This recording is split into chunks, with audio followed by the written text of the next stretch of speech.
the idea, when we read in the news such things in the news that people go to celebrations for the free ice creams or the free drinks or the free whatever it is, it's really kind of funny because it's so unrealistic.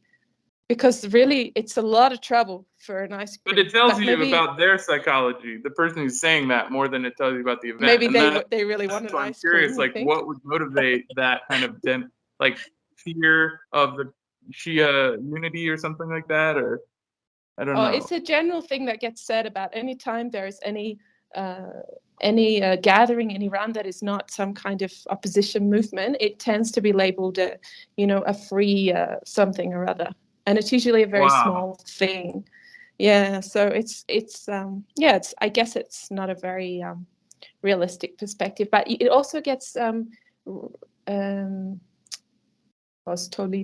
it gets reinforced because people then read in BBC or whatever radio they're listening to that, people just went there for the free ice creams. And then they start telling their friends in Tehran that, those people just all went there for the free ice creams. They don't really, want to be there. I think, okay, it's a long way to go. But, but maybe Setara has more experience in this.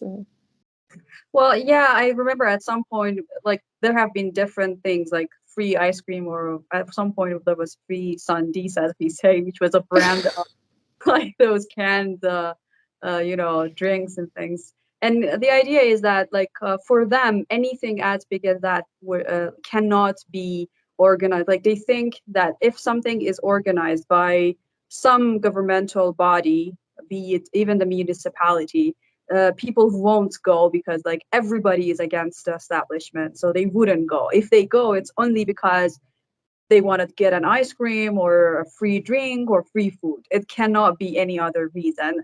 Whereas, like, especially this event that you mentioned, I'm pretty sure there were a lot of people who didn't necessarily agree with the establishment, but because it's a religious event and many people wanted to attend only because of like their religious beliefs and not necessarily endorsing any, I don't know, like political idea or whatever. But yeah, because they want to say that no, the government does not have the power to organize something as big as that and with people turning in.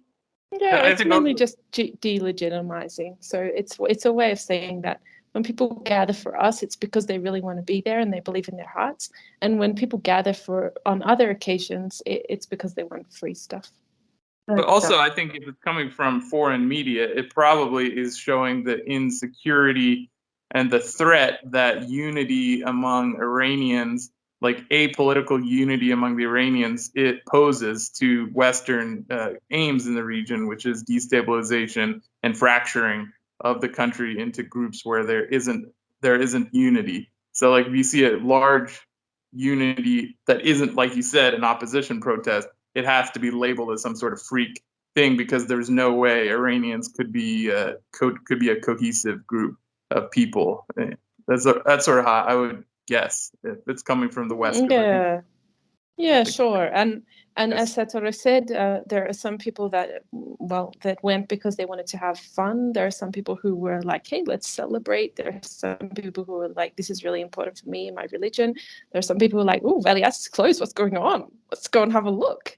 But all of those reasons tend to be just sort of reduced to one sort of off the hand comment that, oh, it couldn't be anything.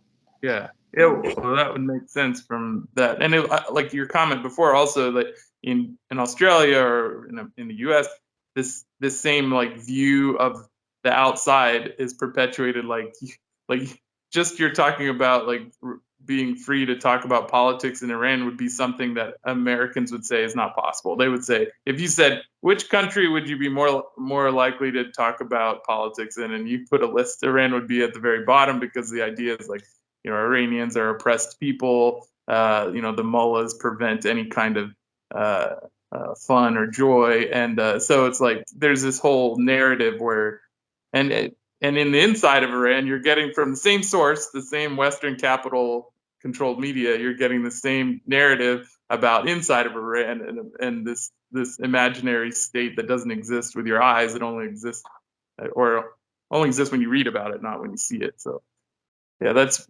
interesting.